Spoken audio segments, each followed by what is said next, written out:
పాప నివారణ చేయుటకై ఒక్కసారి ప్రత్యక్షపరచబడి చేసిన పాపాలకి ప్రాయశ్చిత్తం చేయడమే కాదు, అసలు పాపమే లేకుండా నివారణ చేయడానికి, పాపము లేకుండా చేయడానికి, పాపము నిర్మూలం చేయడానికి తన్ను తానే యుగముల సమాప్తి యందు బలిగా అర్పించుకున్నాడు. కొన్ని రోగాలు కొంతమందికి ఉంటాయి, కొన్ని రోగాలు కొంతమందికి ఉండవు. అందరికీ కలిగి ఉన్న రోగము పాపం.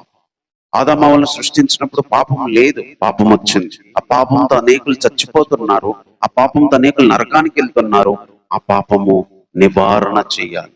నివారణ చేయడానికి యుగముల సమాప్తి యందు తన్ను తానే బలిగా అర్పించుకున్నాడు. దేవుని ఏకైక కోరిక ఏంటంటే పాపం లేని రాజ్యములో, పాపం లేని మనుషులతో, పాపం లేని దేవుడు బ్రతకాలి.